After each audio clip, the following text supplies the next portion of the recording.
ऐसा जानवर जो जंग के समय दुश्मन के विमान को भांप लेता था। एक किताब जिसका रहस्य टाइटैनिक के डूबने से है। और कौन है वो महिला जिसने रैबिट के बच्चों को जन्म देकर मेडिकल साइंस तक को हैरान कर दिया था। आखिर क्या है स्क्रीन पर दिख रही इस अजीबोगरीब प्राचीन फुटेज का राज। दोस्तों जानेंगे ऐसे और भी चौंका देने वाले historical fact number 1। Titanic ship के डूबने से ठीक 14 साल पहले मॉर्गन रॉबर्टसन नाम के एक ऑथर ने फ्यूटिलिटी नामक एक नोवेल लिखी थी, जो टाइटन नाम के एक विशालाकाय जहाज की नॉर्दर्न अटलांटिक पर आइसबर्ग से टकराकर डूबने पर आधारित थी। इसमें सबसे ज्यादा हैरानी की बात तो ये थी कि टाइटन और टाइटैनिक दोनों में लाइफ बोट पैसेंजर्स के मुकाबले काफी कम थी, जो आज भी एक अचंभित कर देने वाला कोइंसिडेंस लगता है। Fact number 2। वर्ल्ड वॉर 2 के समय ऑस्ट्रेलिया में गनर नाम का एक डॉग था, जो जापानीज प्लेन को 20 मिनट पहले भांपकर ऑस्ट्रेलियन एयरफोर्स को संकेत दिया करता था। इस डॉग की सूंघने की क्षमता इतनी जबरदस्त थी कि वो मित्र राष्ट्रीय और दुश्मन दोनों के बीच का फर्क आसानी से पहचान लेता था और टेक्निकल रडार के शो करने से काफी पहले इसका संकेत भी दे देता था। Fact number 3। दोस्तों स्क्रीन पर दिख रही ये हेडलेस फोटोग्राफी 19th सेंचुरी की एंड की मानी जाती है, जब उस वक्त के लोगों के बीच अपने फेस को हाथ या किसी ऑब्जेक्ट पर रखकर फोटोज क्लिक करवाना ट्रेंडिंग में था, बिल्कुल आज की सेल्फीज की तरह। अब सवाल ये है कि आखिर कैसे ऐसी टेक्निकल एडिटिंग उस वक्त मुमकिन थी। हालांकि तब डिजिटल दुनिया और फोटोशॉप का दूर दूर तक कोई नामो निशान नहीं था।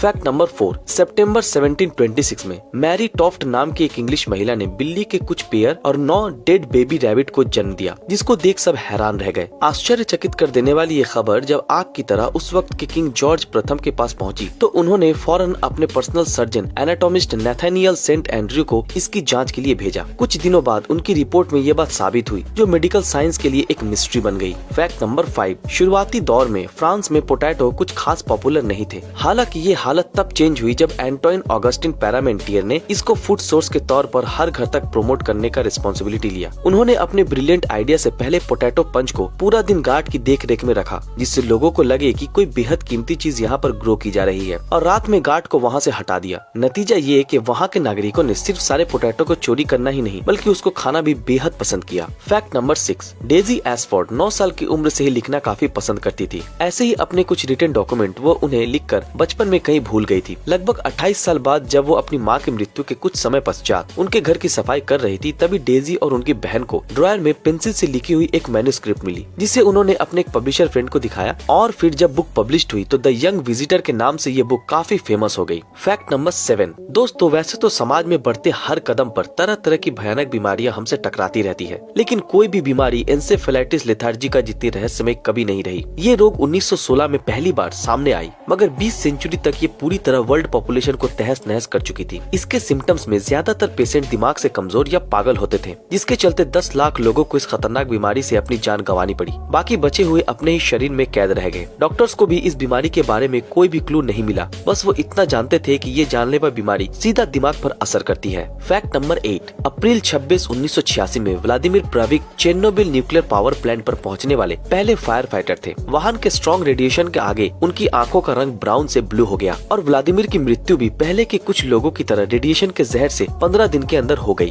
दोस्तों आपकी जानकारी के लिए बता दें कि चेर्नोबिल न्यूक्लियर पावर प्लांट प्रिपियट में स्थित वर्ल्ड की सबसे रेडियो एक्टिव जगह में से एक है। Fact number 9। 13th सेंचुरी के वक्त पोप ग्रेगोरी 4 ने बिल्लियों के ऊपर युद्ध छेड़ दिया था, वो भी बस इसलिए क्योंकि उनका ये मानना था कि काली बिल्ली शैतान के इंस्ट्रूमेंट्स होते हैं। उन्होंने पूरे यूरोप में उनको खत्म करने के ऑर्डर्स दिए, और वो माना भी गया। हालांकि कुछ दिनों बाद ये प्लान काफी नुकसानदायक साबित हुआ, जिसकी वजह से यूरोप में महामारी वाले चूहे इंक्रीज हो गए थे। Fact number 10। दिन 18 मार्च 1990। जगह थी बोस्टन की इसाबेला स्टुअर्ट म्यूजियम। दोस्तों आपके लिए दिन याद रखना इसलिए जरूरी है क्योंकि इसी दिन इस म्यूजियम में 13 ऐसी पेंटिंग चोरी हुई जिनकी कीमत $500 मिलियन से भी ज्यादा अधिक थी। मात्र 2 चोर पुलिस की वेशभूषा में आए और देगस, वर्मीर, रैम्ब्रांड जैसे मास्टर्स की पेंटिंग लेकर हवा हो गए। आज भी इस जगह पर अपनी पेंटिंग के इंतजार में वो खाली फ्रेम लटकी हुई है। दोस्तों आज के लिए बस इतना ही। अगर आप हमारे इस चैनल पर नए हैं तो हमारे चैनल को फॉलो करें, और ऐसे ही नई वीडियो के लिए हमें लाइक और शेयर करना ना भूलें। तब तक के लिए धन्यवाद।